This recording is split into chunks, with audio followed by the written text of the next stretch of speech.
अपने मन में जिस चीज का विचार करोगे वही चीज तुम्हें मिलना शुरू होगी।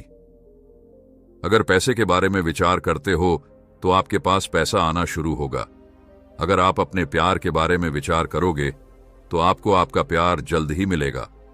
गौतम बुद्ध के अनुसार हम वही बनते हैं जो हम सोचते हैं। जिस तरह कोई व्यक्ति बुरी सोच के साथ बोलता या काम करता है तो उसे कष्ट ही मिलता है, वही यदि कोई व्यक्ति शुद्ध विचारों के साथ बोलता या काम करता है तो उसकी परछाई की तरह खुशी उसका साथ कभी नहीं छोड़ती है। वही गौतम बुद्ध की यह कहानी जो आज हम आपको बताने जा रहे हैं, इसे सुनने के बाद आप जीवन की सभी समस्याओं को चुटकियों में हल करने में सक्षम रहेंगे। दोस्तों, एक बार की बात है, महात्मा बुद्ध प्रवचन दे रहे थे। प्रवचन में आसपास के बहुत से लोग शामिल थे। सभी लोग ध्यान से बुद्ध को सुन रहे थे। कुछ देर में प्रवचन समाप्त हो गया। तब लोगों ने बुद्ध को प्रणाम किया और अपने अपने घर को चल पड़े, पर एक यह युवक वहां पर ही बैठा रह गया। बुद्ध की नजर उस युवक पर पड़ी तो वे पूछ बैठे, क्या बात है वत्स, कोई जिज्ञासा है क्या? युवक बुद्ध के पास गया और प्रणाम करके बोला, प्रभु, बहुत उलझन में हूं। जितना इस बारे में सोचता हूं उतना ही उलझ जाता हूं। कैसी उलझन है वत्स? बुद्ध ने प्रश्न किया। युवक हाथ जोड़कर बोला, प्रभु, यह संसार कितना विशाल है। संसार में लाखों करोड़ों लोग निवास करते हैं, उनमें भी एक से बढ़कर एक विद्वान, कलाकार, योद्धा। ऐसे में उन सब के बीच मुझ जैसे सामान्य प्राणी का क्या मूल्य है? युवक की बात सुनकर बुद्ध मुस्कुरा दिए। वे बोले, तुम्हारी जिज्ञासा का उत्तर मिल जाएगा, पर इसमें थोड़ा सा समय लगेगा।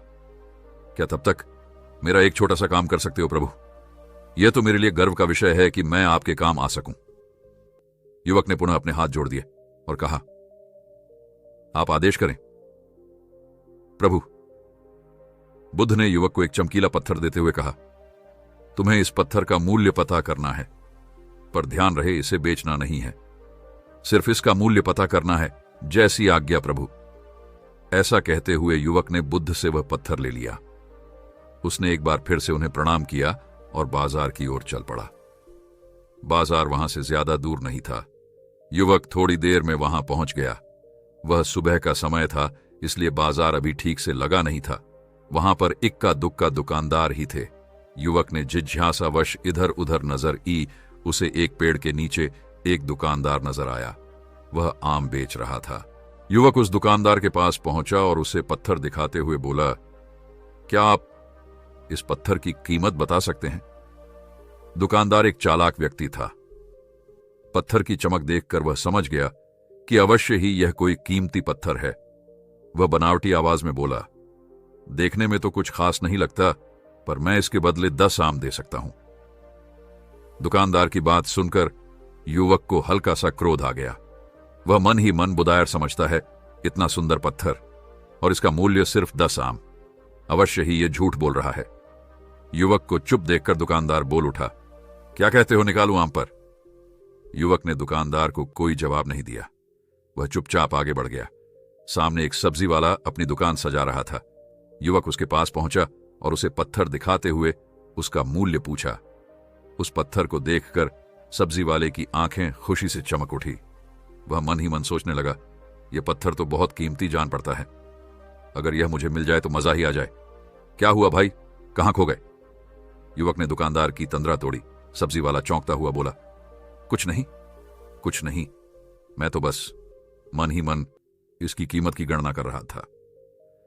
वैसे मैं इस पत्थर के बदले एक बोरी आलू दे सकता हूं। सब्जी वाले के चेहरे की कुटिलता देखकर युवक समझ गया कि यह दुकानदार भी मुझे मूर्ख बना रहा है। मुझे किसी और से इसका मूल्य पता करना चाहिए।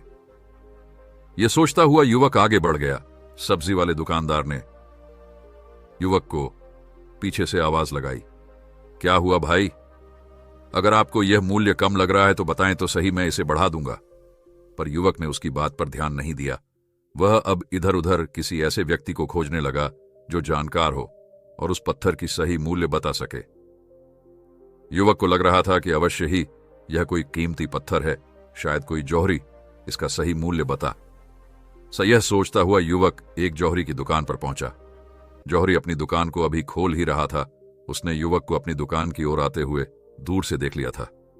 साथ ही उसने युवक का हुलिया देखकर यह भी भांप लिया था कि यह कोई गरीब व्यक्ति है जो संभवतः कोई गहना बेचने आया होगा। जौहरी ने हाथ जोड़कर युवक को नमस्कार किया और मुस्कुराकर पूछा, बताए महोदय, मैं आपकी क्या सेवा कर सकता हूं? युवक ने बुद्ध का दिया पत्थर अपनी हथेली पर रख दिया और बोला, इसका मूल्य पता करना था। पत्थर को देखते ही जौहरी उसे पहचान गया कि यह बेशकीमती रूबी पत्थर है जो किस्मत वाले को मिलता है। वह बोला, पत्थर मुझे दे दो और मुझसे 1 लाख रुपए ले लो। कहते हुए जौहरी ने पत्थर लेने के लिए अपना दाहिना हाथ बढ़ाया, पर तब तक युवक ने पत्थर को अपनी मुट्ठी में बंद कर लिया था। उसे पत्थर के मूल्य का अंदाजा हो गया था, इसलिए वह बुद्ध के पास जाने के लिए मुड़ गया। जौहरी ने उसे पीछे से आवाज लगाई, अरे रुको तो भाई, मैं इसके 50 लाख दे सकता हूं। लेकिन युवक को वह पत्थर बेचना तो था नहीं, इसीलिए वह रुका नहीं और दुकान के बाहर आ गया। पर जौहरी भी कम चालाक नहीं था। वह उस अनमोल पत्थर को किसी भी कीमत पर अपने हाथ से जाने नहीं देना चाहता था। वह दौड़कर उसके आगे आ गया और हाथ जोड़कर बोला, तुम यह पत्थर मुझे दे दो, मैं इसके बदले 1 करोड़ देने को तैयार हूं। युवक को जौहरी की बातों में अब कोई रुचि नहीं रह गई थी। वह जल्द से जल्द बुद्ध के पास पहुंच जाना चाहता था, इसलिए ना तो वह रुका और ना ही उसने जौहरी की बात का कोई जवाब दिया। वह तेज तेज कदमों से बुद्ध के आश्रम की ओर चल पड़ा। जौहरी ने पीछे से आवाज लगाई, यह अत्यंत मूल्यवान पत्थर है, अनमोल है, तुम जितने पैसे कहोगे मैं दे दूंगा। यह सुनकर वह युवक परेशान हो गया। उसे लगा कि कहीं पत्थर के लालच में जौहरी उसे पकड़कर जबरदस्ती ना करने लगे, इसलिए वह तेजी से आश्रम की ओर दौड़ पड़ा। युवक जब बुद्ध के पास पहुंचा तो वह बुरी तरह से हाँफ रहा था। उसे देखकर बुद्ध मुस्कुरा दिए, फिर भी उन्होंने अपने चेहरे से कुछ भी जाहिर नहीं होने दिया।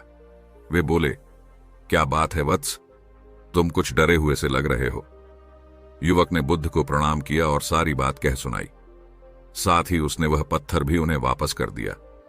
बुद्ध बोले, आम वाले ने इसका मूल्य 10 आम बताया, आलू वाले ने 1 बोरी आलू और जहरी ने बताया कि यह अनमोल है, इस पत्थर के गुण। जिसने जितने समझे उसने इसका मूल्य उसी हिसाब से लगाया। ऐसे ही यह जीवन है। प्रत्येक व्यक्ति खान से निकले हुए एक हीरे के समान है, जिसे अभी तराशा नहीं गया है। जैसे जैसे समय की धार व्यक्ति को तराश की जाती है, व्यक्ति की कीमत बढ़ती जाती है। यह दुनिया व्यक्ति को जितना पहचान पाती है, उसे उतनी ही महत्ता देती है। कहते हुए बुद्ध एक क्षण के लिए रुके, फिर बोले, किंतु आदमी और हीरे में अंतर यह है, हीरे को कोई दूसरा तराश होता है और व्यक्ति को अपने आप को स्वयं ही तराशना पड़ता है। और जिस दिन तुम अपने आप को तराश लोगे, तुम्हें भी तुम्हारा मूल्य बताने वाला कोई ना कोई जौहरी मिल ही जाएगा। गौतम बुद्ध उस लड़के को यह सीख देना चाहते थे कि जो इंसान अपने मन में खुद के बारे में विचार करता है, वह व्यक्ति उसी के समान बनता जाता है। किसी इंसान को अगर दुनिया की किसी भी चीज से सच्चे मन से लगाव हो, तो वह इंसान उस चीज को प्राप्त कर लेता है।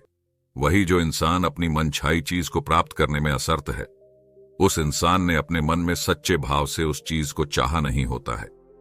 दोस्तों, गौतम बुद्ध की इस प्रेरणादायक कहानी को आप अपने मित्रों के साथ शेयर जरूर कीजिए, ताकि उन्हें भी गौतम बुद्ध के असली ज्ञान के बारे में पता चल सके।